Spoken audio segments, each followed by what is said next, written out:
Hey everyone, welcome to The Grind. This is a weekly episode where we talk about the sermon that we just heard this past weekend. And today we have Lexine and Nathan's back. I'm back. He's back. He was I'm away back. for a week on holiday. How was your break? I need a holiday for my holiday. Oh, don't we It was all? way too hot. It was Oh. way too hot to be out and about last week. Oh, you went out? Olympics. Oh yes, Olympics. You know, let us know in the chat, in the comments, what sports you've been keeping up on. I've been keeping up on badminton. How's your country been doing? Country has only won a Let's bronze. go Philippines. Yeah. And that one gold and silver. I think there's a silver recently for boxing, women's I boxing. lose count with GB.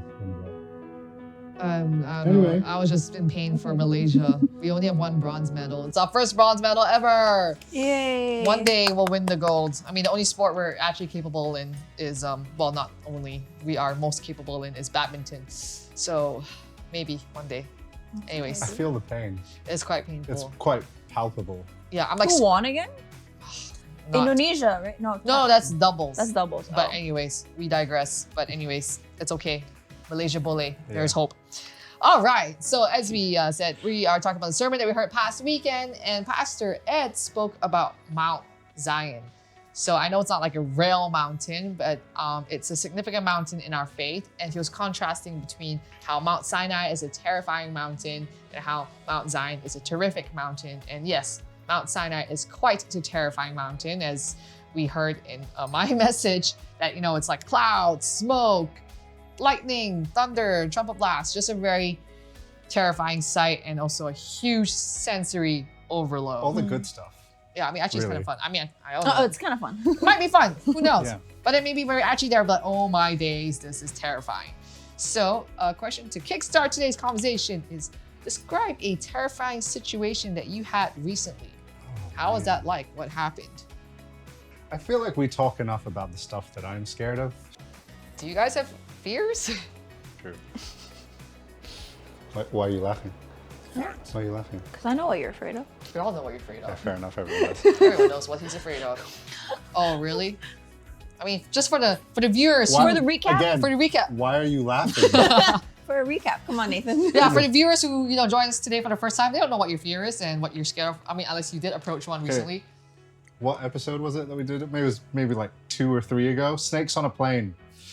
It's a great movie, guys. Yeah. It's a great movie. I don't know. I don't get scared easily. Now comes the part where we throw our heads back and laugh. Ready? Ready! Oh, okay. Watch out, pet. No, I'm Yeah. kidding. Oh no. Oh no. Nah, I gave this example in my sermon the other day. It was the whole like hiking up a mountain when you don't know where you're going. I'm going on an adventure! I mean, it was slightly Oh, terrifying because literally you're like, do I go left? Do I go right? And also we were hiking in the evening, so it was going to turn dark soon. And the only thing on us was our phone and our flashlights on our phone. And our phones were dying because we're spending a lot of time taking photos. So slightly terrifying. So when we reached like the end, we're like, oh my gosh, that was so slightly sad. terrifying. But Yeah. how about you guys? I think for me, like, recently, my laptop wouldn't work. Oh, that is That is terrifying. terrifying. Very That's terrifying. scary because it's expensive. But yeah, I mean, it's okay. We got that consumption voucher money. Yeah. Oh, Maybe it'll come into play in getting it Yeah. fixed. Yeah, so basically the mountains, he's talking about Mount Sinai and Mount Zion, and they represent two different ways of approaching God. So with Mount Sinai, that was kind of like, in a way, representing a relationship with God that can be described as terrifying and distant. And obviously that's not the way like we're designed to be, right? Because God created us to be in relationship with the Lord. And so then you have Mount Sinai, which is terrific, which is talking about like, being able to approach God personally, and we have that free access to him. There's joy. So instead of like being separated by distance, there is that freedom where we can just approach God, directly. So Mount Zion is referring to the presence of God, and it also refers to the city and community of God where there's fellowship, joy, and acceptance, right? So, and like what Pastor had said, like we're all firstborn in Jesus, in the family of God. We have that attention, we have that favor, and which is kind of really amazing. And that's like the relationship that we have with God is just Right. like we have all his attention. So maybe a question is like, how has your relationship with God like been for you? Because, you know, we talked about Mount Sinai being like sort of like, you know, representing how distant we are from God. And then there's Mount Zion that kind of represents the closeness and nearness that we should have with God. So how has it been for you, like the progress? Over my entire life, because we all start there, don't we? Yeah. We all start on Sinai, yeah? Yeah. Yeah. We all start Yeah. there. But then as we grow, as we learn, as we get closer to who God really is, then you make the shift over to like that Zion Yeah. state, right? Yeah. I think for me that happened at River, probably. Okay. Yeah. So yeah, there's definitely a shift that I can pinpoint like you through for sure. Yeah. What about you? Like when you talk about attention, I just think about how I used to want to run away from God. Mm-hmm. I don't know why. It's just like, oh, just don't need your attention right now. Let me do my own thing. Yeah. Yeah. But then it's like realizing like, no, God's focused on you, like no matter what. And even in the moments where you think no one is paying attention, as of like, oh, no one's listening to me, no one's there in my like my times of struggle. Like, no, God is always there. Yeah. It's just like God's still there caring for me, not in a sense like he's gonna chastise me, but still, you know, catch me if I fall. Right. Yeah. Yeah. That's true. I mean, then do you find yourselves like relating to God differently then, in a sense? Yeah, God becomes more approachable. Yeah.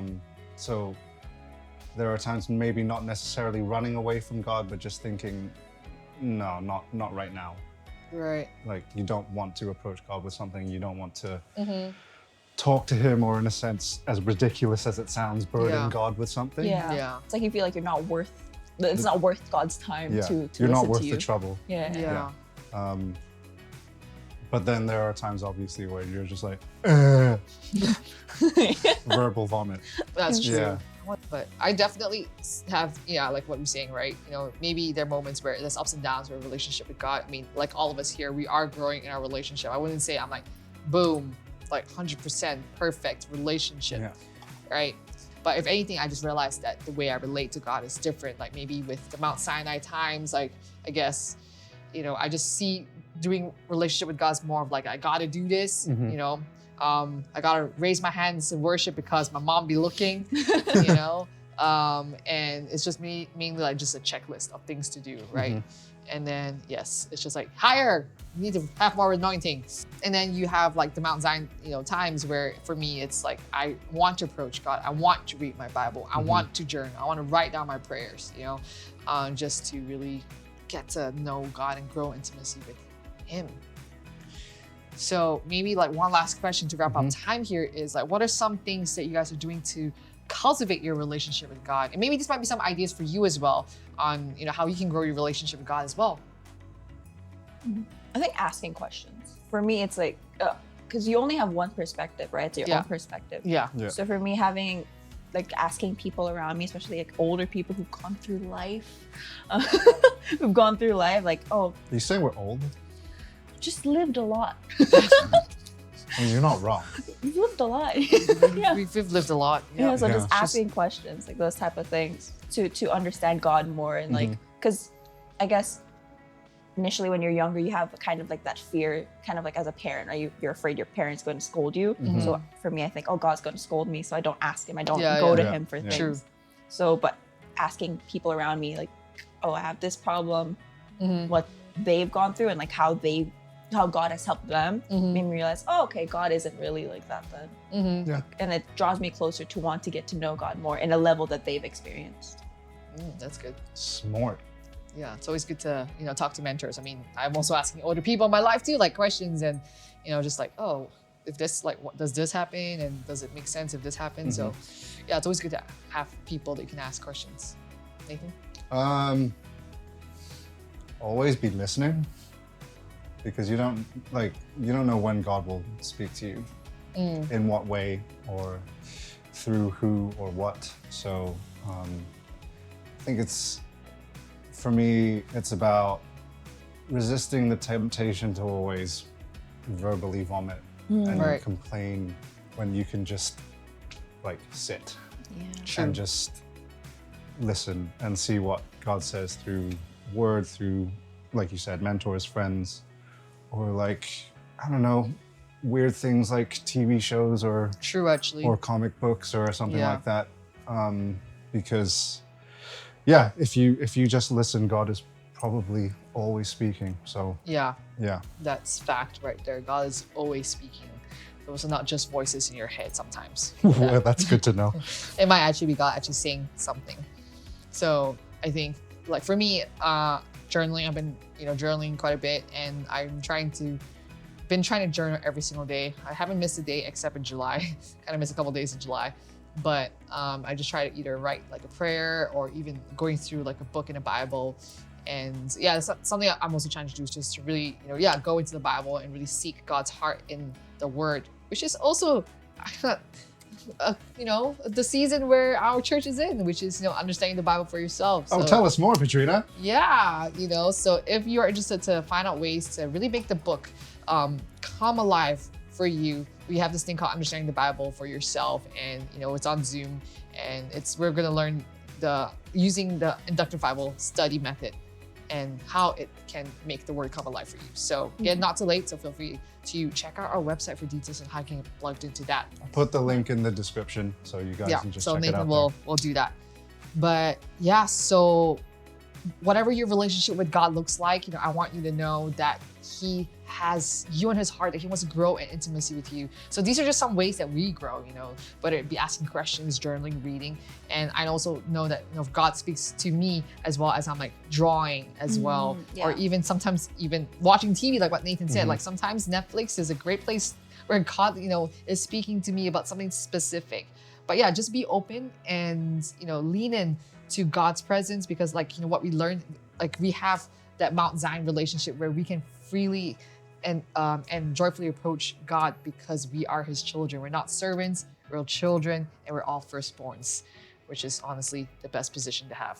So Yeah. In God's kingdom. in God's In kingdom. God's kingdom, Earthly yeah, kingdom, sure. maybe. Okay. Anyways, with that being said, again, thanks so much for joining us, and we'll catch you next time. Bye. Bye.